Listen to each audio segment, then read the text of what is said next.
What is going on, guys? Welcome back to the Sixers Digest YouTube channel. My name is Barnard, and here I'm today to break down some actual moves being made by the Sixers. We know a ton of things in the works with the James Harden stuff. Still a lot of questions to be answered with this roster, but we did get a little clarity on at least who's going to be coaching this, as well as a new notable addition to the squad. So I want to dive fully into it. Before I get fully into it, I do want to point out to make sure you guys are subscribing to the channel. As of now, 93.6% of you guys watching this video have not subscribed, so I want to change that. I want to keep getting that number growing up. We are on the come up. Sixer season around the corner, so plenty still to break down and talk about here. I want you guys to be with me every step of the way and let this be your new home for Sixers content. So make sure to drop a subscribe, ring that bell not to miss out on any content, and I'll be here from start to finish this season. So let's get fully into it. The first biggest news with the Sixers is the announcement of the coaching staff. Nick Nurse as head coach. Obviously, there's a ton of buzz about that. A cool couple moments from Nick Nurse talking about why he decided to take the job. He recently hopped on the Pat Bev podcast, which I also would recommend you guys check out. Pat Bev, of course, playing with the Sixers as well this year. But he gave a little window into why he chose the Sixers, which was pretty cool. Talked about Joel Embiid, what his expectations for him as a defender this year. Talked about him passing up on some extra money. I assume it's the Detroit Pistons based on the amount of money they handed out to their new head coach. But Nick Nurse did kind of admit to taking less money to come to the Sixers, which I think is interesting. And he just kind of a little window into who he is, his come up, his experience, coaching in England, in the G League, all those things. So pretty cool there. As far as the rest of the coaching staff, I do just want to touch on a couple. A lot of these guys, former players, a lot of these guys very well connected around the league. Brian Gates, Bobby Jackson, I think is going to play a really nice role in player development. Rico Hines is a popular name. He, of course, has the Rico Hines runs, which a ton of players are popping out to that we've seen a ton of videos leaking out. I've broken down some videos on the channel like this one from Paul Reed here. But Rico Hines is known for his connections within the league, a guy who has a pretty flawless reputation when it comes to player development. And, of course, these connections do matter. It's actually kind of cool that Rico Hines now has experience with all the Kings, the Raptors, and the Sixers. And it's when you watch these Rico Hines runs that each team kind of has its own squad here. So cool to have these Sixers in the mix. A couple of them, Paul Reed, Terquavion Smith, Jaden Springer, DeAnthony Melton. A bunch of guys have popped out this year and made their faces known. I believe they're playing in LA, but at the Rico Hines run. So cool to see that. Cool to see the development. And that is a good guy that is going to be had on staff here. A couple other names I just want to dive down. Kobe Carl, very cool to see him. He's had extremely accomplished during his time with the Delaware Bluecoats. The Delaware Bluecoats, defending champions of the NBA G League. He's paid his dues with the Bluecoats, had a ton of great success stories when it comes to development, constantly churning out talent there. A lot of guys that have unfortunately been picked up by other organizations, not these Sixers. It hasn't been quite the pathway that I hope to see established when it comes to developing G League players, let them get a chance in the NBA and them clinging on to a role player like jobs or something like that. But there's been a lot of guys scooped up, as well as when you think about the Charlie Brown Jr.'s, guys like that seem like flashes in the pans and have developed with Kobe Carl and just the team success that he's brought on. So cool to have him on there. Mike Lombardi, Doug West, John Corbatio. I apologize if I didn't get any of these right. Fabulous Flavor Not. Jason Love, TJ DeLeo. That's kind of cool. Tony DeLeo, of course, served some time as the interim GM here in Philadelphia. So cool to see his son getting a job in the front office. Terrell Harris, who should not be confused with the Terrell Harris that is the father of Tobias Harris. Different guy here. This is a former player as well. Toure Murray, Reggie Redding, and Kareem Thor. So those are the bases here. Those are the guys that you can expect to see on the sideline.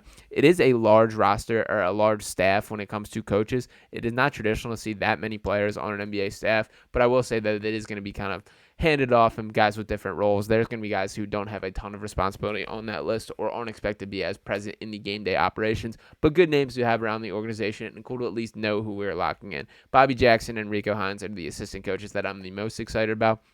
The Sixers did lose a pretty awesome staff from last year when he looked beyond Doc Rivers. Sam Cassell's a guy who I'm a massive fan of, and it's disappointing to see him going to be standing on the Celtics sideline this year, but as well as a number of other former head coaches and guys that made an impact last year. But new staff, new blood, clean house, and a new outlook this year. So I am excited to see that. Now let's shift gears and get into the other topic that I want to touch on here, which is the Sixers signing David Duke Jr. So a late night notification, and I do have the initial tweet. I personally saw this from Gina Mizell of the Philadelphia Inquirer, so I just want to pop this up here. And at 9:22 on September 5th, from Gina Mizell. This might be posted a couple days later because of the other news on the Harden stuff that I want to make sure I got out. But she tweeted, David Duke has agreed to an Exhibit 10 contract with the Sixers, according to league sources. He played 45 games for the Nets over the past two seasons. Unfortunate name for the guy, but he is a very talented basketball player. If you guys did not catch that reference there, just drop a little Google search and you will find some unfortunate things connected to the David Duke name. I will say that he's handled this in stride and has a couple cool quotes about it where he said, like, I want to be what the name is remembered for. That I hope when people think of David Duke, they start thinking of me, and it kind of loses that context, which I do appreciate that outlook from him there. And as a basketball player, I am a little bit of a believer in him. I'm surprised that they were able to get him on an Exhibit 10 deal. That is essentially a high-paying G League gig, that there's a clearer route from the G League to the NBA when you have the Exhibit 10 on your back, and you do make a little bit more money with it, but it is no guarantee that we will see him in a Sixers uniform this year, and is kind of a training camp tryout to some extent too. So it is nice that he'll have some security, have some guaranteed money, but it is no real sure thing that he will be on the Sixers this year. A little bit more on David Duke, and shout out to Matt Gregan for this tweet here. David Duke Jr. is a 6'4" guard who averaged 4.2 points in 12.6 minutes per game with the Nets over the last 2 seasons. He did also show some promise in the G League, averaging 23 points, 6.1 rebounds, and 1.9 steals per game last season. The G League is where he really had his shine. He received some MVP votes in the G League this year, which is promising. As far as what he is as a player, he is a guy that I actually like. Spent 3 years at Providence, was a pretty fun college player, as well as he's now been in the league for a few years. So the 2 seasons with the Nets and the time in the G League has bounced back and forth a decent bit. Got some really good athleticism, 6'5". He's got good size for a guard, and he looks his size too. When you think about a guy like Terquavion Smith, for example, who I also love quite a bit, like he's a frail 6'4" that he looks a little smaller than that. David Duke Jr. is pretty well rounded, that he is filled out, has an NBA-like body. He's an okay shooter. The shooting's probably the biggest red flag and what has held him back the most. A little streaky, but I have a tough time buying into any of these sample sizes. The G League numbers look better than the NBA numbers. It's really tough to judge a guy off his shooting splits when you're getting such limited opportunities, and really, like, you can go one game, you can get 1 3-point attempt over your 3 appearances when you're coming in there for 3 minutes of time or something like that. So I don't gauge too much into that. I do buy the shot from a form standpoint. This is not like a Ricky Council IV situation where I think it's broken and he needs to rebuild that shot. I don't feel like that with David Duke Jr. The eye-popping athleticism is something that I'd like to note, and I don't think by NBA standards that David Duke Jr. is going to be this ridiculous athlete, this John Morant level or anything like that. But on a roster like the Sixers, which has been starved for athleticism, when you think about guys like Georges Niang and Danny Green and Furkan Korkmaz, players that just don't pop in the athleticism category, that's frustrating. Even Joel Embiid, who's obviously the superstar of the team, is not a guy who's an ultra athlete. It's more he's smooth, he's has great basketball foundations and is skilled in the way he plays, but he's not a guy that's going to be an eye-popping athlete. James Harden, same way. Really, the roster as a whole has been very starved for athleticism, so I think it is a great move just packing the lower levels of the roster with these guys that are athletes that can come in, make a difference. And that is the biggest great news that I do want to point out in this. I know I've harped on this on a couple videos, but I'm starting to see the formation of this pathway within the Sixers where there is a clear developmental track. It felt like from the time that Daryl Morey, who was hired after Doc Rivers, that there was a disconnect in the way that they see roster construction. Now that Nick Nurse is in the building, now that he has his developmental staff put in place, we're starting to see a clear pathway, because that does matter when it comes to the NBA,